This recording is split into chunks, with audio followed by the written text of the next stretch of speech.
boom, and it went flying and it obliterated into dust. How much was that invoice that they sent you?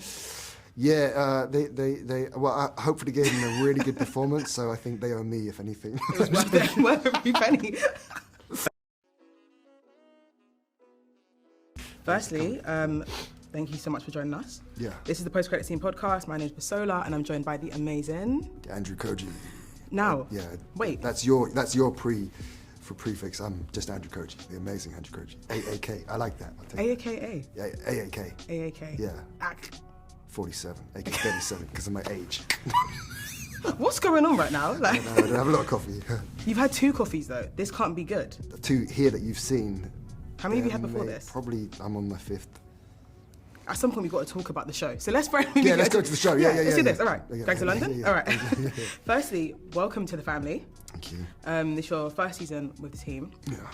So after you get the call from your agent, like, guess what? I just bagged you the greatest role, and you go, thank you so much, you're worth every penny. What do you look for in like a role like this? What do I look for in a role like this? Yeah. Well, I think Zeke's a very interesting character. So, I mean, I guess the overview part of it is an assassin who's seems to be a cold-hearted assassin who comes from nowhere, mysterious, enigmatic, but seems to have no allegiances and doesn't play by anyone's rules. But then you have his psychology, which is a bit different, his motivations that we'll find out throughout the show.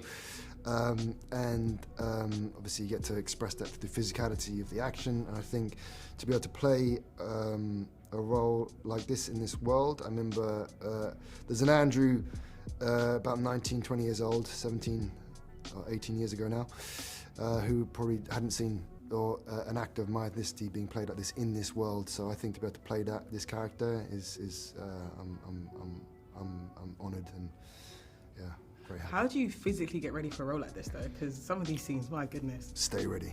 You don't get ready. Stay ready. Stay ready. Yeah, yeah. I mean, martial arts is a big part of my life, and training is a big part. So you kind of more pick and choose the tools you need for the job. And Zeke's got a very brutal, efficient MMA style. And then he's mixed, but then you've got the psychology of him being he's from a lot of hurt and pain, and he likes to invite people into that world. So yeah, you don't get ready, you stay ready, and you just choose which things. Unless you have to get really unfit for a part, then I have to get ready in a different way. Oh, so you're just ripped constantly. You're like, oh, no, I've got to eat now. Like, yes, AAK, awesome Andrew Koji, # constantly ripped. It was amazing. Why is it awesome now? Amazing. Oh yeah. Get awesome. it right. Yeah, okay. Awesome. God damn, we know. Yeah. So, what was your favorite set on day? Did it end up being your favorite episode that came out as well? Yeah, well, I get to do the. I got a big fight scene with Chopé. So to get to do that dance with him, he's a very physically gifted actor, and to do that with him for 3 or 4 days. That film was that fight was filmed over 3 or 4 days. Quite intense, and all these moving parts and different in this really cool location, this abandoned abandoned child's home in the story, where Zeke probably grew up. Yeah, and to get to do that with him was very good, and then it was fun. And yeah, there was an incident on set that may or may not be caused by this bad boy right here. Oh, yeah. Different real life bangs as well. Yeah, and that I swear, that camera lens hood, he'll never come back. He'll never cause trouble again. It got to, basically there was one shot where they got very up and close, which is the style Gangs London, they get very up in there. And I turned around, and it was probably this bad, right hook right here, boom, and it went flying and it obliterated into dust. How much of that invoice that they sent you? Yeah, I hopefully gave them a really good performance, so I think they owe me, if anything. It was worth every penny. Yeah. So there are a few standout episodes this season. Have you seen the whole thing? I have seen up to episode 4. Okay. 3.5 or 4. 3.5. Okay, yeah. Okay. So but one of them is episode 2. Yes. God damn. Yeah.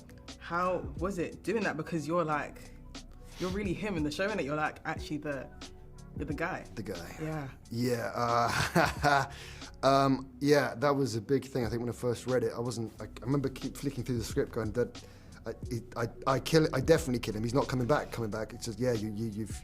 Because they're teasing the death throughout the whole episode, isn't it? So you start, it's like you get shot and you're like, oh, he's gonna be fine. Yeah. And then at the end, you're like, oh my god. Yeah, and then he's come back before though. And I don't know if he's going to come back from this one, but it looked like he was a bit gone.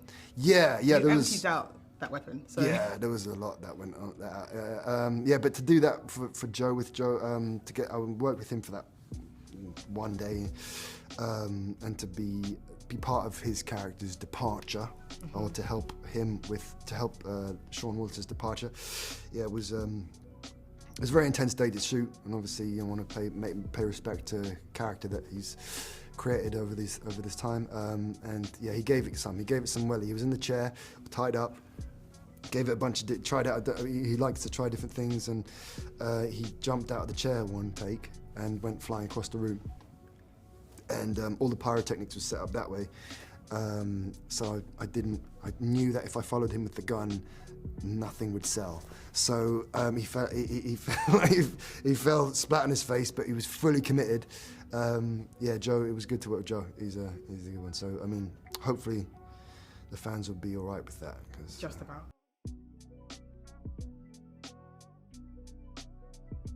All right, before I go, we're going to do a quick game of this or that. Yeah, you've got 2 seconds to answer them, right? Yes. Ready? Okay, and it's gang edition. All right. This or that. Ninja Turtles versus Powerpuff Girls. Ninja Turtles. Avengers versus Justice League. Justice League. Peaky Blinders or the Brotherhood without banners. Peaky Blinders. You're going against your classmates. The Fellow of the Rings or Suicide Squad. The Lord of the Rings versus Suicide Squad. That's different, almost different. There's fantasy and then I'm gonna go Lord of the Rings. Yeah. Okay, and the Night's Watch. I'll take that. They're a group in itself. Okay, I've never heard of those two. What? The Night's Watch. Yeah. What's that? Game of Thrones. I haven't seen Game of Thrones. I mean, this is the perfect place to wrap this up. Yeah. Amazing. Thank you so much for your time today, and we can't wait to see the show. Yeah. And good luck. Yeah. Thank you very much. Thank you. Hi, I'm Lashana Lynch, and you are listening to the Post Credit Scene podcast.